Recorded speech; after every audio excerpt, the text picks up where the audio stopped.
In this tutorial, you will learn how to configure Socrate Business Services, or SBS, for receiving email. To complete this tutorial, you must have an SBS account. For more information, check our Getting Started tutorial first. Socrate Email Service is a cloud-based, highly scalable service for sending and receiving email. It is tailored for businesses of all sizes that need ease of handling all incoming email according to custom business needs. Thanks to its GraphQL API and multi-app plus multi-tenant capabilities, the email service provides room for the development of software integrations to meet all kinds of business scenarios. The multi-app and multi-tenant capabilities of SBS are particularly important for organizations that need email sending and receiving capabilities in multiple products, and for multiple customers or tenants. Because the business requirements or security policies may be different for each tenant, SBS allows for flexible email configuration paths tailored to the needs of each individual app or tenant. To better understand how Socrate Email Service can help your case, let's take the following business requirement as example. The organization example.org receives all support emails at the address support@example.org. To provide better customer service, example.org wants to improve and automate its processes. Namely, all incoming support email should be integrated into some internal CRM tool, meaning that it should be stored and handled according to the case. For example, a new support ticket should be created in the CRM system whenever a new email is received. With SBS, it is possible to fulfill this business requirement as follows. First, we will set up the SBS email address where all incoming support email will be stored. The actual email address will take the form support@tenant.app.socrate.email, where tenant and app are configurable. Next, we will set up an email forwarder so that any email received by support@example.org is forwarded to support@tenant.app.socrate.email. Let's now have a look at the actual configuration steps. SBS accepts email at any address that has the following format, where recipient is the recipient name that you designate. For example, sales, accounting, support case 1234, and so on. Tenant identifies your tenant subdomain in SBS.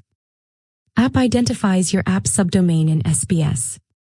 Before you can receive email, the app and tenant subdomains must be configured in this order. Here's how you can configure the app subdomain. Sign in to the SBS console. Make sure that you have either root access to the SBS account or the permission to view and update apps for your organization's SBS account. Click Applications in the left-hand side menu. Click the application. Click the Email tab. Click Inbound Domain. Click Register Inbound Email Subdomain and enter the app subdomain to use. Be aware that the app subdomain is visible to and takes effect for all tenants linked to the app, and it cannot be changed later. Click Save. You can now configure the tenant-level subdomain. Sign in to the SBS portal. Make sure that you have read and write access rights to the email service. Also, make sure that you select the appropriate SBS account, app, and tenant when prompted. Click Email in the left-hand side menu. Click the Inbound Domain tab. Click Register Inbound Email Subdomain. Enter the tenant subdomain to use. This string must be unique for each tenant if there are multiple tenants using the same app. Click Save. You have now finished configuring the incoming email for your app and tenant in SBS. Now any email sent to any recipient at tenant.app.socrate.email will reach the respective app and tenant. You can view the inbound email from the Inbox tab, or programmatically by running the Inbound Messages GraphQL query of the email service. Setting up an email account or domain forwarder is a step done outside of SBS. The actual instructions vary based on the email provider used by your organization to receive email.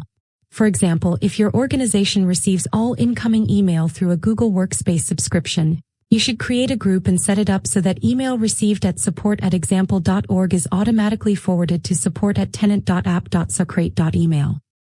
Likewise, if your organization receives email through a Microsoft 365 subscription, You should create a similar rule so that all email received at support@example.org is automatically forwarded to support@tenant.app.socrate.email. For other providers, check the respective forwarding options associated with the respective provider. This concludes our tutorial. For more information, check the links under the video. Thank you for watching.